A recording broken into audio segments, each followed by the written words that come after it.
is that way, and the reason it's that way is because it's all pointing back to the same conclusion, that these organisms have actually evolved in this pattern. So let's look at one of those. We've got cytochrome C. All right, this gets a little technical. Cytochrome C is a really interesting little molecule. It's found in our mitochondrial membranes and the membranes of bacteria. And we have cytochrome C molecule. Animals, other animals have it, plants have it, bacteria have it, fungus have it. Everybody, just about everybody, has got a cytochrome C as part of their molecular, their cellular respiration system. Basically, it's part of how we process energy. The interesting thing about the cytochrome C molecule, though, is that it's about 100. It's a string of about 100 amino acids. And only about 30 of those really matter.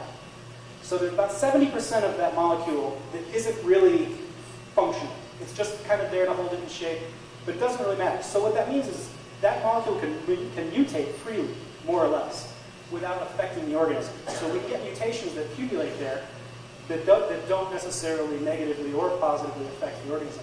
And we can build trees. Can you go back to that one? We can build trees based solely, forward one, based solely on the similarity between cytochrome C molecules of different organisms. So here we've got humans, we've got other mammals, birds, reptiles. These are a couple of species of yeast here, some other little one-celled organisms. This tree matches up perfectly with the tree from the genetic evidence that we already looked at. And again, that's not a coincidence. All these different evidences overlap each other perfectly. All right, endogenous retroviruses. More big words. ERVs we're going to call them. ERVs are basically little viruses that are meaner than most viruses, because what they do is they actually insert a little bit of their genome into whoever they're infecting, and leave it behind when they go on. So what they've actually found, this is all a relatively new line of research that's being done now. What they found is that our genome, the human genome, is actually more ERV genes than human genes, which is pretty remarkable. But because those are completely external genes that are being inserted at different points in time into the genome, we can trace those again through different organisms, through different animals and plants and fungus, and see how far ago that bit of ERV gene was inserted. So if we take a look at two different types of plants, and they have the same ERVs inserted into their genome in the same place, then we can conclude that that they have an ancestor where that ERV was inserted. If we take a look at it and that's not there, then they didn't share an ancestor. And this is all, like I said, pretty new, and they haven't sequenced all the ERV genes for a lot of different organisms, but the ones that they're doing are lining up perfectly with the other maps that we've already taken a look at. All right, what's next? Broken vitamin C gene, one of my favorites. Most animals can produce vitamin C. We cannot. We have to eat oranges and lemons and whatever else, Skittles, to get vitamin C, because we don't have the ability to actually produce it for ourselves. Most animals do. Most animals don't have that requirement to eat vitamin C. Well, the theory of evolution basically says that there must be, if our ancestors, if the animals that also diverge from our ancestors have that, excuse me, then we should be able to find something like the vitamin C production gene in our genome. And that was a theory, that was a prediction that was made based on the theory before we knew anything about where that was. Some scientists said, okay, that's the prediction, let's go investigate it. And they did, and they found it. That's our 8th chromosome there. And I don't know if you can kind of see, it's kind of shaded yellow at the top, right where it says 8p21.2. They found a gene that would produce vitamin C in humans if it was switched on. It's switched off. And that's complicated, we're not going to do that. But we do have that gene. And that was a great example of exactly what Drew was talking about, how theory needs to make predictions that can be tested. Perfect. Next. All right, the fossil record. talked a little bit about this already. But we should be able to look at the history of the fossil record and see a progression of species. And we do. Here's just a simple cliffside here with many layers. And these layers are laid down sequentially. You know, the bottom ones, obviously the ones laid on top are laid on after the bottom ones, so we can say that the bottom ones are older.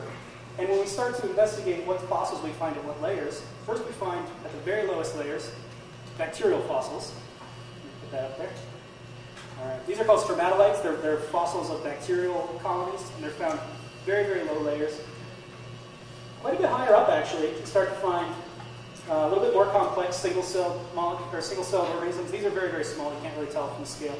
But and then we go on a little bit. We start to see multicellular organisms. So there's a progression here from simple to complex.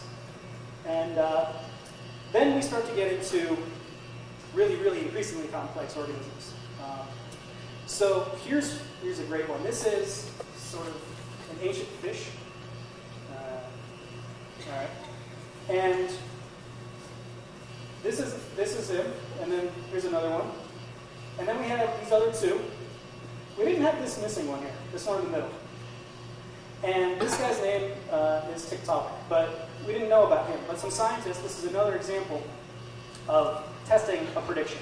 Some scientists said we should be able to find an intermediate species, a transitional species, between this fish, this low-fin fish-like thing here, and this one that's starting to look a little bit more like an amphibian.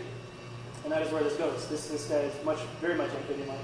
But we should be able to find him. Not only should we be able to find him, but we should know where to find him, and we should know when in that fossil strata to look for him. And they went looking for him, and they found him. They found him in Canada, actually. But he didn't live in the Arctic. He was down in the tropics at the time. So I'm running out of time, so let's keep going. Horses. This is the evolution of horses. You can kind of see the advancement of this middle toe. Kind of becomes the sole toe of a modern horse from an ancient horse. The other four toes gradually reduce to nothing. At the same time, the tooth is developing from this little stubby tooth to this much more developed modern horse tooth. Next. Whales. We should take more time for this. Whales are. This is a wolf-like ancestor of whales, and these are fossils that we know of, that we found, that lead up to the two modern groups of whales. And in these fossils, we see exactly what you'd expect to find on progression of organisms that evolved from land organisms to sea-dwelling organisms. We find a nostril in the front that moves gradually back to the top of the head. We find the structures for echolocation developing here in the jawbone for focusing sound into the ears. This is a modern dolphin skull. This is this one here, and this one in the middle is that one. So what's next? Oh, and that's it. So perfect.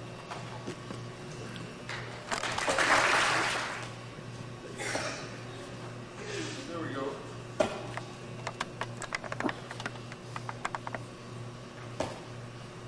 Some of the things we need to understand